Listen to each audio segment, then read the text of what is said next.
If you've been successful, you didn't get there on your own. You didn't get there on your own. I'm always struck by people who think, well, it must be because I was just so smart. There are a lot of smart people out there. It must be because I worked harder than everybody else. Let me tell you something. There are a whole bunch of hard-working people out there. So there's communism. That's Karl Marx, Obama. That's Hugo Chavez, Obama. That's Joseph Stalin, Obama. That's Pol Pot, Obama. This is a very dangerous man. This is a very dangerous man. I have studied dictatorships all of my adult life. You want me to get very serious now? And let me remind you of something that you may not know because you just don't know it. Things don't start the way they end. They start with almost innocent remarks like this. Hitler did not start with Treblinka. Hitler did not start with Dachau. Hitler did not start with death camps. Hitler started with rather benign racial purity laws, and no one stopped him. The rhetoric of Hitler, by the way, was not written by Hitler. It was originally written by French anti-Semites in the century preceding Hitler.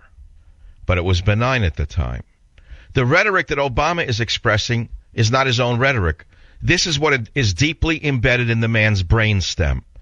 He has been inculcated with hatred for the American way from the cradle. He has been reinforced by his mother, God rest her soul. By his grandmother and grandfather were avowed Marxists. All of his mentoring was that of this rhetoric. This did not come out of the blue. This is in the man's DNA. This is in the man's DNA. It's anti-American, anti-capitalist, anti-business, anti-success rhetoric.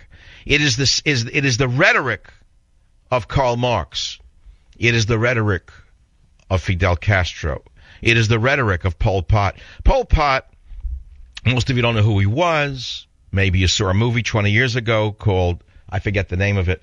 It ended with a mountain of skulls in Cambodia. 3 million people were slaughtered by the Khmer Rouge. Who were the 3 million people? How did it happen?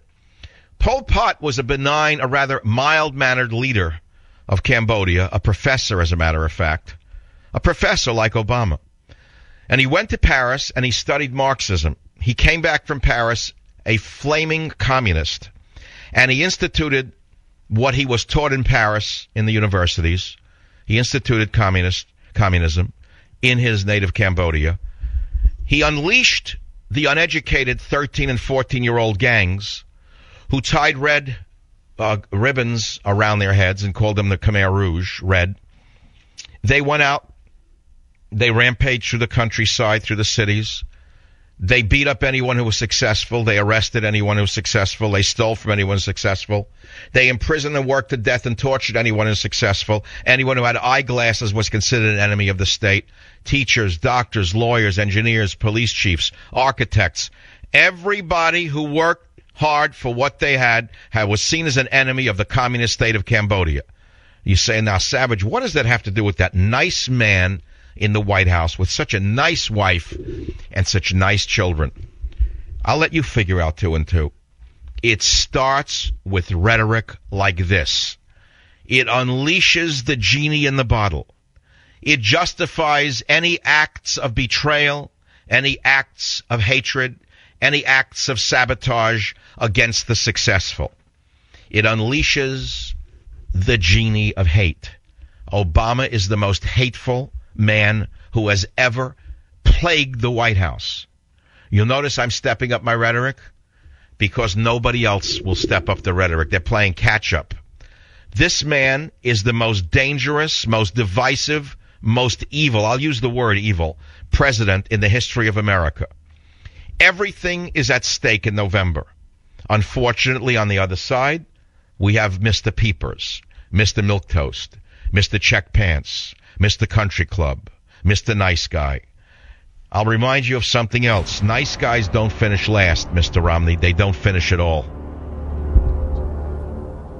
7.